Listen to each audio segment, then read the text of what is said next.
Ini yang menarik nih.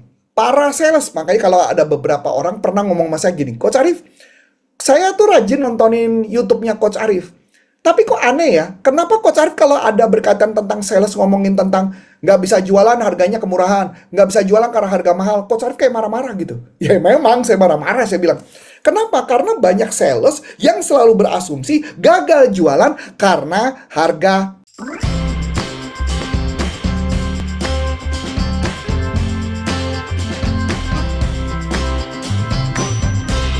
Ini menjadi bagian materi yang menurut saya jauh lebih penting daripada teknik cuman mengatasi keberatan, daripada menggali kebutuhan, dan juga berkaitan dengan cold call ya, termasuk berkaitan dengan door to door, ketok pintu satu-satu, dan sebagainya. Nah, saya kasih gambaran dulu begini. Ini dari pengalaman saya ketika menjadi seorang sales. Saya sering banget menemukan ketika kita presentasi kepada customer, saya nyebutnya customer tuh ada beberapa tipe. Ada customer yang ngedengerin, ya didengerin, dia ngomong apa, kita didengerin terus tuh, didengerin. Tapi ada customer yang ketika kita ajak ngomong, dia malah sibuk megang brosur, atau dia malah ngobrol sama teman sebelahnya, atau malah dia pegang handphone. Itu sering banget yang saya temukan tuh, zaman-zaman dulu tuh sering banget yang saya temukan. Bahkan di corporate pun juga sering banget saya temukan. Bahkan saya ngeliat, kok kenapa kita udah cerita banyak, tapi kok dia kayak nggak fokus, dan sebagainya. Nah, bahkan ya, ini saya buka-bukaan aja ya. Kebetulan kami baru saja menang satu project juga. Itu cuman gara-gara, padahal tadi awalnya ya, project kami itu dari awal ketika masuk, mereka udah bilang, mohon maaf, materinya bukan materi, budgetnya nggak sesuai gitu ya, budgetnya nggak masuk gitu ya. Jadi kita balik pakai teknik tertentu dengan konsep rahasia presentasi, menjual dan sebagainya. You know what? Kami dibuka lagi peluang, dan kemungkinan menangnya udah sangat tinggi. Bahkan boleh kami katakan gitu ya, kami dengan bangga mengatakan ini juga pasti ya, ujung-ujungnya pasti karena berkat Tuhan ya, berkat Tuhan yang membuat kita berhasil. Dan juga beberapa teknik yang kami gunakan, istilahnya kita berhikmat atau berikhtiar, kita sebagai seorang sales bukan cuma hanya mengandalkan itu saja, tapi kemampuan skill kita berjualan. Nah, ketika kita berjualan, kami menemukan berbagai teknik yang gimana caranya orang tadi tidak mau beli, itu bisa berubah jadi mau beli. Bisa dikatakan bisa kami katakan ya, hampir tiap hari kami closing project, setiap hari kami closing satu corporate semua. Dan nilai kontrak, nilai projectnya gede banget. Bukan nilainya cuman jutaan, tapi kami closingnya pun nilainya puluhan juta, bahkan ratusan juta, bahkan ada yang sampai miliar. Mungkin orang-orang mikir, masa sih coach pelatihan bisa sampai miliar? Yes, kami bisa melakukan itu dengan mudah. Kenapa? Karena kami punya caranya, kami punya metodenya yang akan kami sharing. Nanti Anda akan ada perubahan yang kami harapkan berkaitan dengan teknik penjualan. Jadi kalau kita bisa lihat ya, jadi kebanyakan orang ketika berjualan, fokusnya itu kebanyakan kita menganggap teknik berjualan itu kayak semacam cuman ketika disuruh presentasi, kita cuma presentasi biasa tuh. Cuma presentasi, ya kita tahu ya teman-teman ya, mungkin Anda juga udah tahu gitu. Kalau presentasi biasanya apa? Pasti nggak ujung-ujung nggak jauh, company berdiri sejak tahun berapa. Atau yang kedua, dia cerita, ya, company kami berdiri sejak tahun berapa, klien kami siapa yang udah menggunakan, itu yang sering digunakan. Padahal teknik itu adalah teknik yang kuno. Kenapa saya bilang teknik kuno? Karena ketika cerita tentang siapa kita dan sebagainya, they don't care.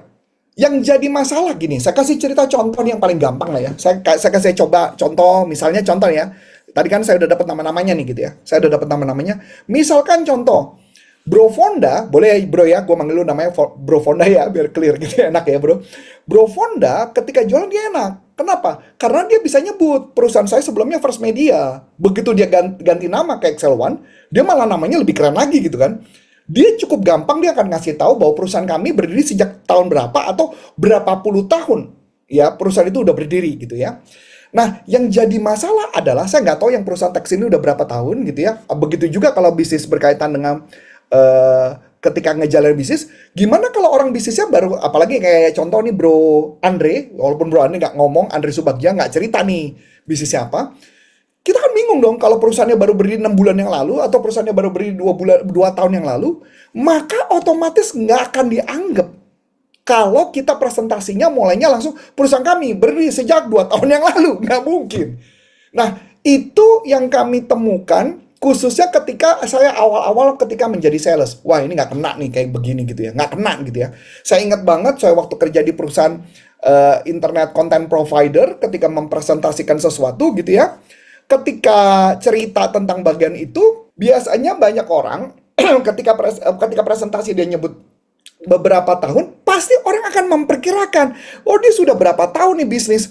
Jadi diasumsikan itu berapa tahun itu berdampak. Tapi buat anak baru, enggak.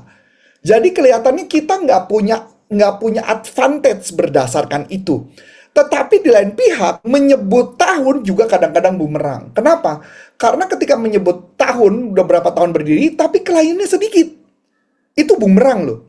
Ketika kliennya sedikit, itu jadi bumerang. Kenapa? Mereka bilang, kok masa perusahaannya udah 15 tahun, tapi kliennya sedikit, jarang order ya? Kena lagi masalah. Belum lagi gitu ya.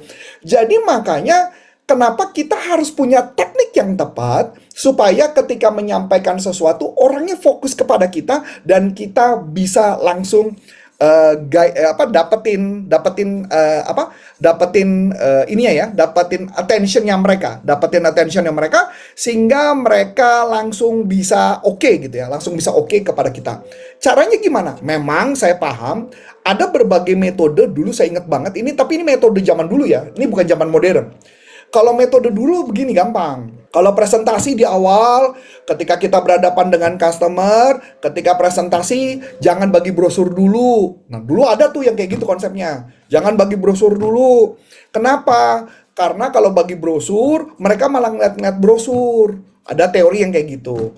Ada juga yang modelnya kayak gini. Presentasinya pakai multimedia. Kenapa pakai multimedia? Karena ada teori. Teori Neuro-Linguistic Programming pakai teori. Teorinya apa? Ada visual, ada auditory, ada kinestetik. Berarti style multimedia. Begitu diklik-klik-klik, orang akan ngeliat. Saya udah pernah ngelakuin. Dulu salah satu jagoan yang saya ketika presentasi itu adalah menggunakan itu multimedia. Tapi yang jadi masalah adalah bagaimana dengan teman-teman yang kerja yang senjatanya nggak dilengkapin oleh perusahaan gitu loh. Ya kalau dilengkapin enak gitu ya, bisa presentasi, nunjukin multimedia dan sebagainya. Sedangkan gitu ya, Antonius Arif, ya kalau sekarang per hari ini kami bisa melakukan itu gitu. Karena kami punya timnya. Karena bahkan kami punya programmer untuk mengerjakannya. Tetapi kalau zaman dulu nggak bisa nih, gimana cara mensiasatinya? Bagaimana dengan teman-teman asuransi yang ketika datang ya memang bisa ya, ada yang model jualan trading aja pun ada aplikasi pakai animasi ada gitu loh. Kalau asuransi pun juga bisa dibuat animasi juga bisa. PowerPoint bisa dibuat animasi. Cuman mohon maaf, saya pribadi bukan orang yang suka atau ditanya bisa nggak bisa membuat PowerPoint menjadi animasi. Saya bisa, cuman males saya. Jujur saya males. Gitu ya. Jadi saya harus punya teknik apa? Saya lebih baik pakai teknik bagaimana caranya ngomong di depan umum sampai semua orang lihat. Dan saya sudah buktikan berkali-kali di beberapa project, bahkan ya, kami pernah bersaing di salah satu perusahaan plat merah. Jelas banget, kompetitornya ada 3. Nah, ketika kompetitor ada 3, ketika kami presentasi, itu bahkan saya mempersiapkan posisi duduk, itu ada teorinya, cara duduknya di mana, posisi duduknya gimana, ketika kita mau jualannya di posisi sebelah mana, itu saya mainkan. Bahkan sampai saya buat gimana caranya mereka gaining attention kepada saya tanpa putus. Gitu ya. Bahkan saya bisa dengan mudah menggunakan teknik-teknik hipnosis yang tanpa mereka sadari saya bisa menghipnosis orangnya dan kemudian orangnya ngikut saya gitu loh. Bahkan even presiden director sekalipun gitu loh. Tapi caranya gimana gitu loh. Sampai akhirnya lucu, ini satu project plat belang merah, kami menang project ya. Tadi awalnya rencananya satu kota dapat satu, jadi ada 3 kota yang kami di initial project. Jadi ada kota A, kota B, kota C. Jadi kami diminta inisial untuk project A. Tapi tahu apa yang terjadi? Si orang yang di B, ini orangnya senior. Ini senior. Dari segi tahun, dia lebih dalam pelatihan coaching, orang ini lebih lama daripada kami. Mungkin lebih lamanya, mungkin bisa dibilang mungkin 6 bulan atau 1 tahun sebelum kami. Tetapi apa yang terjadi? Dia kalah loh. Dia kalah. Dalam proyek itu kalah. Bukan karena harga. Dan lucunya, di yang kedua ini, langsung yang kota kedua, itu dikasih ke kami semua. Jadi kota A, kota B, kami dikasih semua. Dan tahu apa yang terjadi? Proyeknya akhirnya kami dapat dan nilai proyeknya fantastis. Fantastis itu berarti artinya berapa? Kami hampir kurang lebih hampir 5-6 miliar kami dapat tuh proyek. Nah, singkat cerita, kami juga lakukan waktu itu pernah dalam satu presentasi juga, waktu ini di masa pandemi. Ini masa pandemi. Ada perusahaan bisa dibilang 100 big company in Indonesia. Kami ada project dan waktu itu mereka pakai Microsoft Teams. Antonius Arif waktu itu belum ngerti Microsoft Teams, saya ngertinya Zoom.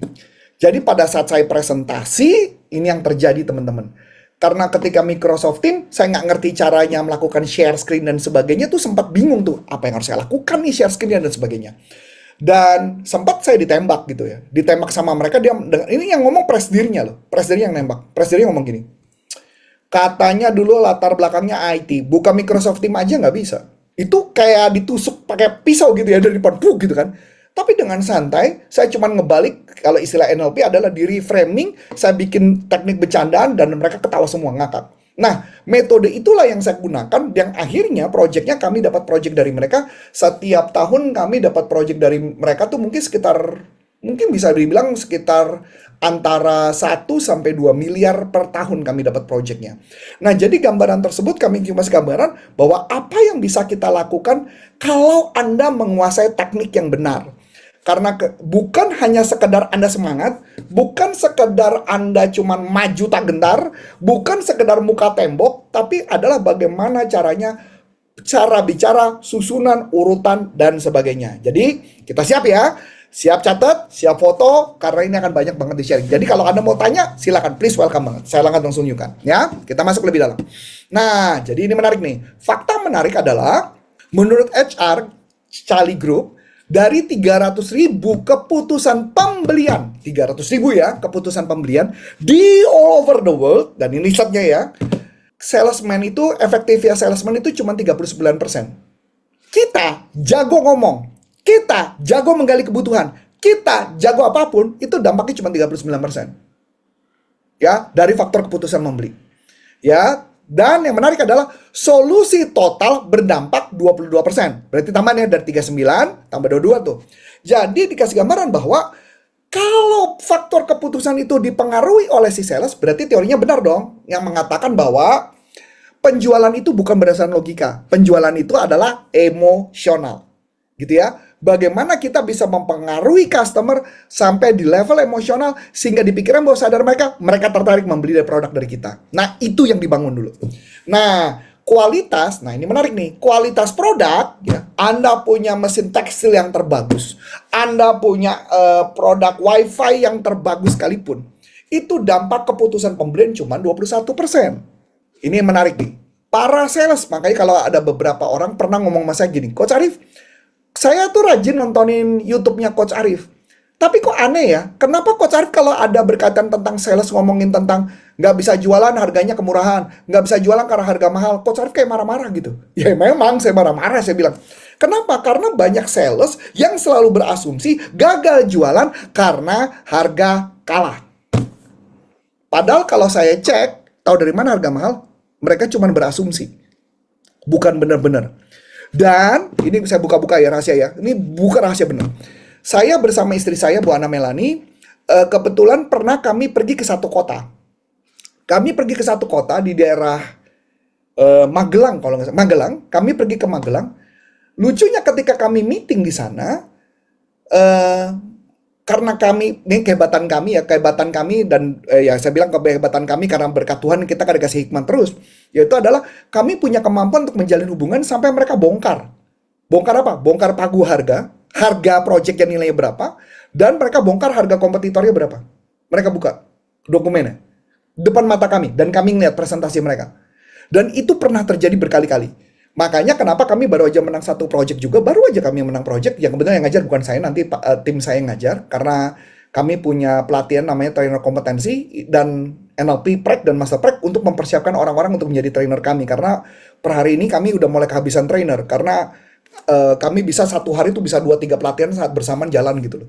Nah, jadi gambarannya kami langsung ngebuka tuh, kami bisa bongkar kepada mereka apa yang terjadi. Dibongkar lu harganya lu, dibuka lu harganya, ditunjukin ke saya, dan saya melihat itu menarik banget. Banyak yang tidak saya duga itu bisa terjadi. Makanya kenapa saya bilang belum tentu Anda kalah karena harga. Tidak. Gitu ya. Sama kayak kabarnya ada satu customer di Surabaya juga, saya ngeliat begitu saya tahu, no, ini bisa masuk, saya bisa menang nih. Nah, kemudian kita masuk. Karena seorang sales itu harus jago, bukan hanya sekadar menggali kebutuhan, bukan cuman, kan ada teori yang mengatakan gini ya. Kalau ada seorang anak kecil, pinter ngomong gitu ya. Kan orang-orang konotasi apa? Dia bakat jadi sales. Tidak, tidak begitu. Sales yang baik ya begitu gitu ya teman-teman ya. Nah, kita lanjutkan dulu. Nah, jadi gimana strukturnya? Nah, ini silakan difoto. Ini dapat gambaran ya. Ada yang bilang nggak dengar suara, apakah benar? Teman-teman semua dengar kan ya? Baik-baik ya. Nah, jadi ini gambaran yang menarik nih teman-teman. Jadi ada pitch structure presentasi. Kita perhatikan baik-baik. Yang bagian baris atas adalah kondisi nyata. Kondisi nyata di lapangan. Saya ketemu customer nih. Pasti mereka salaman pertama kali hangat. Betul nggak? Halo, selamat pagi, semangat dan sebagainya. Dan lama-lama ketika di tengah presentasi, mereka loyo. Tahu dari mana mereka loyo? Gampang. Mereka ngeliat brosur, mereka ngeliat HP, mereka badannya udah mundur, tangannya udah ngelipat, kaki udah ngelipat, bahkan dia udah nggak ngeliat Anda. Bahkan, ini cerita ya, yang tadi di bank plat merah ya. Saya dapat informasi dari dalam bahwa si sales yang trainer yang mempresentasi tersebut yang tadi harusnya dapat satu kota, itu presidirnya keluar loh. Dari baru presentasi 3 menit dan direkturnya langsung keluar, presidirnya keluar dari ruangan. Dan jadi kenapa mereka nggak dapat? Karena presidirnya udah nggak tertarik dengerinnya. Nah, apa yang terjadi? Karena mungkin dia cerita dulu tentang company kami berdiri sejak tahun, itu nggak menarik tuh. Makanya loyo tuh di tengah-tengah. Dan biasanya kapan customer semangat lagi menjelang udah akhir. Ya, udah tanya jawab dan sebagainya, tuh biasa customer udah seger lagi tuh. Dan biasanya mereka udah nggak nanya tuh. Nah, kayak gitu tuh. Ini yang terjadi, ya. Sedangkan, nah ini saran sales. Ketika mereka semangat, kita bicara tentang kita. Perusahaan kami berdiri sejak, waduh. Dan kadang-kadang kami temukan sales presentasi hampir kurang lebih 5-10 menit ngomongin tentang company berdiri sejak kapan, apa yang kami sediakan, jasa apa, produknya apa saja, itu yang disediakan. Bahkan pernah saya sendiri ketemu dengan salah satu perusahaan telekomunikasi, mereka presentasi dengan saya dengerin presentasinya, mereka ngomongin apa, perusahaan kami bersih tahun berapa, produknya ada apa aja, ada PABX, ada apa, ada internet sistem dan sebagainya. Ngomongnya nggak penting tuh. Itu hampir kurang lebih sekitar 10 menit. Can you imagine kalau itu perusahaan asuransi? Dia cerita, perusahaan kami berdiri sejak tahun berapa? Atau perusahaan IT, atau perusahaan software house. Sama. Dia kan cerita itu dulu. Mereka nggak tahu kenapa, saya juga nggak ngerti ini siapa yang ngajarin. Saya pun juga melakukan kesalahan yang sama dulu. Selalu cerita pertama, slide pertama, mungkin bisa 5 slide pertama Anda adalah isinya perusahaan kami berdiri sejak tahun berapa. Benar apa benar? Teman-teman, kalau benar silahkan di chatting ya. Nah, akibatnya ketika kita ngomong solusi, mereka sudah down. Mereka sudah lemes. Dan kadang-kadang mereka tidak bisa mengkonekkan kepada kebutuhan. Di bagian akhir cuma rangkuman. Yang akibatnya mereka nggak tahu apa isi meetingnya. Dan itu saya, istri saya, dan tim saya sering banget menemukan yang kayak gitu tuh. Jadi akibatnya kenapa penjualan tidak pernah berhasil. Gitu ya. Dan menariknya, buat orang-orang sales yang perusahaannya masih baru, kalau dia tidak menceritakan pertama kali adalah perusahaan berdiri sejak tahun berapa, itu kabar bagus. Karena Anda tidak perlu menjelaskan Anda masih baru. Gue masih baru nih, baru buka kemarin. Nggak perlu. Ini kabar bagusnya. Jadi gitu ya. Begitu juga untuk perusahaan-perusahaan lama, karena fokusnya berbeda. Nanti seperti apa? Nanti kita buka. Nah, jadi apa yang harus dilakukan? Perhatikan bagian akhir gitu ya. Ini bagian akhir aja Anda sudah bisa bikin presentasi gitu ya. Jadi apa harus kita lakukan? 1, fokus kepada kebutuhan dan problem audience. Di slide 1 setelah after cover. Jadi cover dulu, baru fokus kepada kebutuhan dan problem audience. Ya, jadi buat teman-teman yang PowerPoint-nya masih kayak yang sama, atau cara ngomongnya sama, diubah. Di bagian pertama diubah. Ingat ya, presentasi ada 2 jenis ya. Presentasi pertama adalah presentasi perkenalan. Presentasi kedua adalah mengkonekkan dengan solusi. After menggali kebutuhan. Ya, metodenya tetap sama, caranya tetap sama, nggak boleh salah gitu ya. Karena kalau salah, sebentar lagi dia akan pegang handphone, dia akan lepas, dia akan baca brosur, dia akan tinggalin Anda, bahkan dia mungkin ngobrol sama teman sebelah-sebelahnya. Apalagi kalau di internet ya, apalagi di internet. Udah bosen saya itu kayak gitu. Pernah pasti ngalamin nggak? Ketika Anda lagi presentasi, caranya salah, berdiri Anda salah, menghadapnya salah, teteot, orangnya sudah sibuk. Itu sering banget tuh saya nemukan kayak gitu tuh ya. Jadi setelah itu apa yang harus dilakukan? Pada saat ya, jadi tugas kita membangun semangat mereka supaya mereka tinggi terus. Gimana caranya? Setelah fokus kebutuhan, dia ngerti saya tuh. Karena dia ngerti saya, maka saya cerita tentang keuntungan. Keuntungan bukan ini ya, nilai-nilai ya, bukan ya. Karena kebanyakan keuntungan itu adalah diskon, itu keuntungan dipikir ya. Bonus itu bukan keuntungan ya. Keuntungannya produk Anda dibandingkan kompetitor. Ingat, Anda nggak boleh jadikan kompetitor. Setiap produk punya keunggulan masing-masing. Apa keuntungan mengambil Anda atau uniqueness. Nah, itu ada cara metodenya. Gimana kita tahu uniqueness kita? Yang kedua, konekkan dengan kebutuhan mereka, baru berikan solusi. Dan terakhir, pada saat penutupan, di summary dengan menegaskan benefit. Perhatikan, benefit. Bukan harga, diskon, lebih murah daripada harga tetangga. Bukan. Ini yang mesti digambarkan. Jadi dari awal saya cuma mau menekankan teman-teman adalah ini bagian yang paling penting di bagian akhir.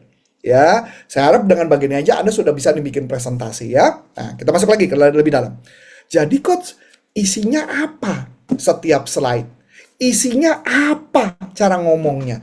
Apakah tentang animasi? Animasi kalau bisa bagus, kalau nggak bisa nggak apa-apa. Bagaimana dengan asuransi yang nggak pakai animasi? Gimana yang teman-teman multi level yang nggak pakai animasi?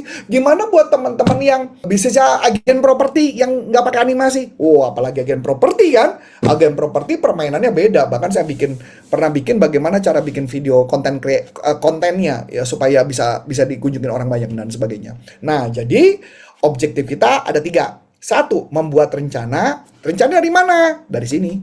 Dari bagian yang bawah. Jadi buat rencana dulu. Siapa yang Anda temui? Nah ya, sekali saya presentasi ke Anda, saya udah mengecek dulu latar belakang Anda siapa. Bahkan before, sebelum saya presentasi. Hari ini, puji Tuhan saya padat banget sih. Dari pagi padat banget. Dan beberapa hari ini padat banget. Saking padatnya saya sampai tidurnya malam banget karena bikin modul dan sebagainya. Tadi pun sebelum ini sampai jam 6:30 saya masih meeting sama Aulia. Dan sebelumnya meeting sama customer dan kita deal buat ngajar hari Jumat. Dan itu juga sama gitu. Jadi kita kejar-kejaran terus tuh, kejar-kejaran waktu sampai mepetnya setengah mati tuh. Kenapa? Karena kita tahu dulu nih, kita harus paham dulu. Saya tanya Aulia, nanti yang datang siapa aja? Pesertanya siapa aja? Saya udah dapat tuh. Udah dapat gambarannya gitu ya, siapa-siapa aja dan sebagainya. Tapi yang saya tidak tahu tadi tekstil, saya nggak ngerti karena nggak dapat informasi itu tentang tekstil. Saya dapat informasi tentang perikanan tadi saya nggak tahu. Jadi makanya kenapa saya butuh tanya lagi. Jadi saya perlu tahu nih karena ketika saya men-sharingkan sesuatu harus connect dengan kebutuhan mereka. Kedua, baru buat struktur. Kesalahan kita buat struktur dulu. Kita nggak boleh buat struktur. Jadi setiap Anda datang ke tempat customer harus tahu siapa mereka supaya kita bisa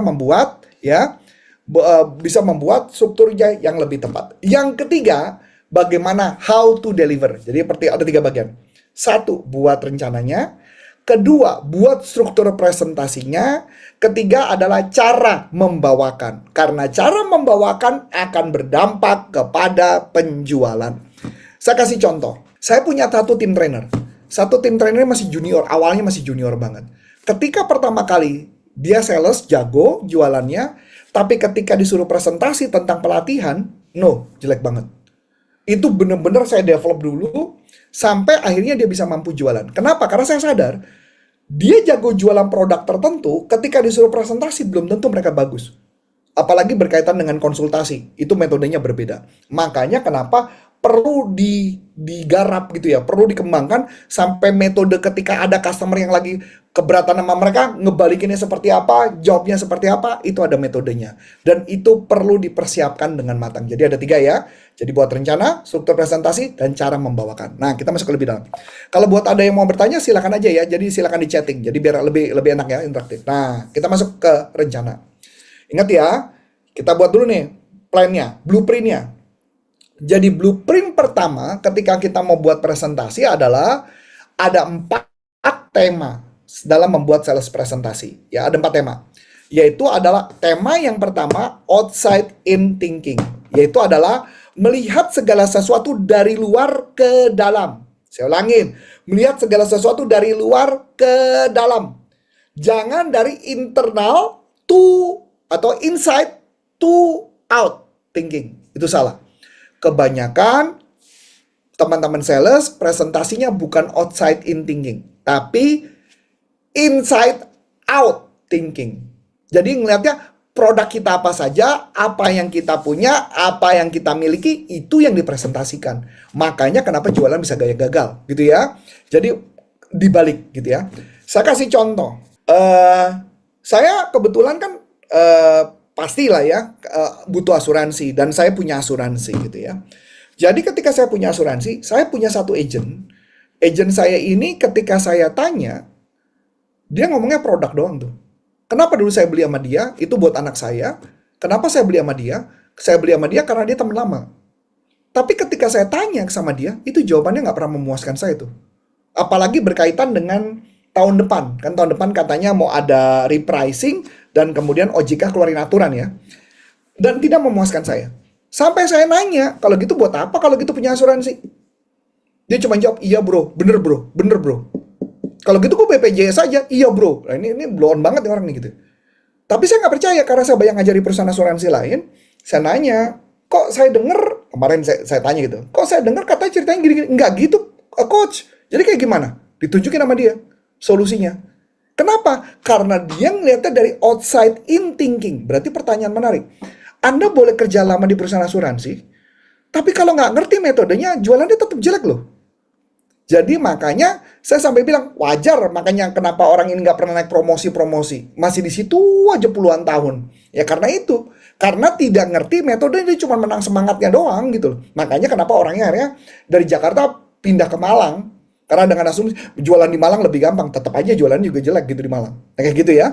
Jadi kenapa? Karena perpikirannya adalah bukan inside out thinking, tapi outside in thinking. Jadi mikir dari sudut customer. Itu dulu tema pertama. Coach, maksudnya gimana? Jadi ketika Anda mau presentasi, bukan yang Anda pikirkan adalah tentang mereka, bukan tentang Anda. Soalnya pikirkan tentang mereka, bukan tentang Anda. Cara yang paling gampang, jangan perbanyak adalah saya, tapi perbanyak adalah Anda.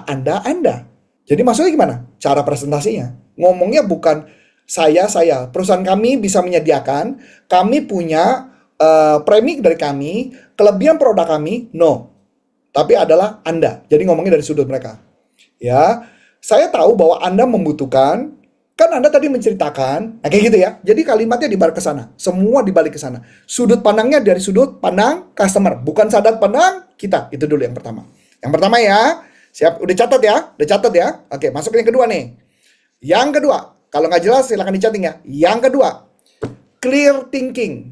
Jadi, ide persuasif dimulai dari kedengaran masuk akal. Jadi, buat segala sesuatu ketika presentasi, buat yang masuk akal.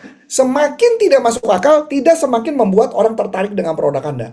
Anda harus benar-benar masuk akal buat mereka. Kalau nggak masuk akal, nggak bisa. Jadi kayak gitu ya. Jadi buat masuk akal. Gimana cara buat masuk akal? Ya bikin logika-logika sederhana.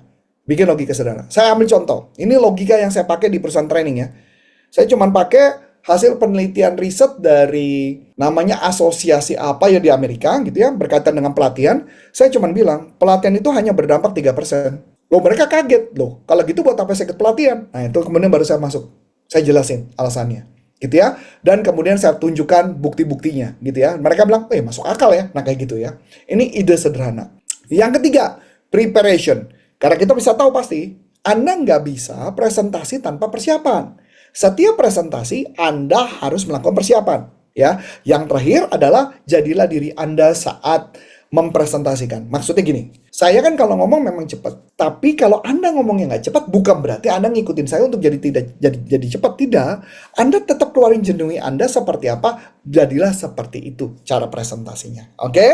Ya, kalau ada pertanyaan silakan Anda ketik. Nah, itu yang pertama. Jadi ada 6 kualitas message supaya nempel di pikiran, supaya setelah nempel mereka ingat. Bahkan kalau perlu mereka tidur pun masih ingat Anda, gitu ya. Yang pertama adalah simple. Khususnya C-level chief ya, bos atas, tidak suka yang ribet-ribet. Sukanya yang simple-simple dan masuk akal. Yang ribet-ribet itu ya rata-rata manager level sama GM tuh biasanya agak ribet tuh. Ya, kalau C-level udah mereka pikirannya nggak ribet. Mereka akan nanya gitu, banyak hal-hal yang berkaitan dengan simple. Tugas saya kalau udah tahu presentasinya, saya pernah presentasi dengan 10 orang badan boardnya gitu ya, board director, itu sama. Saya tahu dulu siapa yang masuk di sana, jabatannya apa, posisinya apa, saya persiapkan. Jadi buat yang sederhana mungkin, ya. Yang kedua, manusia pada dasarnya otaknya bekerja teratur, makanya oleh sebab itu bikin segala sesuatu yang menarik perhatian sehingga mereka tidak expect. Seperti contoh, saya tadi mengatakan dampak pelatihan itu hanya berdampak 3% terhadap produktivitas. Nah itu pasti membuat mereka, nggak salah nih, saya ngundang korporat konsulting kan untuk meningkatkan produktivitas. Kok dia malah ngomong cuma 3%? Iya, saya sengaja bikin sesuatu, bikin kejutan gitu. Makanya presentasi Anda juga harus membuat kejutan-kejutan tertentu gitu ya. Mungkin perusahaan tekstil juga pasti bisa nih. Apa temuan-temuannya yang biasa terjadi di lapangan. Nah itu yang kita mainkan. Nah biasanya akibat gara-gara kita ngebuat kayak gitu, mereka ngeliat kita terus tuh. Presentasi kita didengerin terus tuh. Nah kayak gitu ya. Yang ketiga adalah konkret. Konkret itu adalah ketika kita bicara ya kepada mereka, bikin segala sesuatu yang masuk akal. Saya kasih gambaran. Saya bilang kalau saya presentasi, saya akan ngejelasinnya nanti pada saat pertama saya bikin, pertama masih ingat yang bagian ini, saya jelasin dulu problemnya mereka dulu. Setelah temu problem, baru masuk ke materi berikutnya. Nah, ketika masuk materi berikutnya, saya ngomongnya kayak begini gitu ya. Perusahaan kami dapat meningkatkan closing ratio 2-3 kali lipat dalam waktu 3 bulan. Caranya gimana? Kami tunjukkan buktinya. Gitu ya. Atau contoh lagi, kami bisa meningkatkan penjualan hingga 149% dalam waktu 3 bulan. Mereka nanya, caranya gimana? Saya tunjukkan buktinya. Satu bukti? Enggak. Kami tunjukkan beberapa bukti. Gitu ya. Jadi, tugas kita adalah menunjukkan bukti-bukti yang masuk akal, gitu ya. Jadi makanya kenapa mereka nempel terus? Oh iya gila ya, kok bisa ya 3 bulan bisa ya? Iya karena kami punya metodenya, karena kami punya caranya, gitu ya. Kemudian yang keempat adalah kredibel. Siapa yang dibangun? Bagaimana kita membangun? Nah yang menarik gini contoh. Ketika kita presentasi, memang mungkin kita sales baru yang katanya seperti Bro Andre tadi katakan gitu ya. Kita adalah sales baru. Sebenarnya ketika kita berbicara, kita tahu apa yang kita omongin, orang percaya. Itu ya. Yang penting ketika Anda menyampaikan sesuatu, luar biasa. Saya kasih contoh. Ada salah satu direktur dari salah satu perusahaan semen di Indonesia. Saya nggak mau ngomong siapa perusahaannya. Perusahaan ini adalah perusahaan besar dari luar negeri awalnya. Kemudian perusahaan itu merger dengan perusahaan Indonesia. Jadi di Indonesia tidak boleh pakai merek itu. Jadi ada merek tertentu di Indonesia. Dan ini perusahaan besar banget. Besar banget ya. Dan ini juga dulu plat merah gitu ya. Nah kemudian ini yang menarik. Bos di sana ada satu orang. Dia direktur di sana.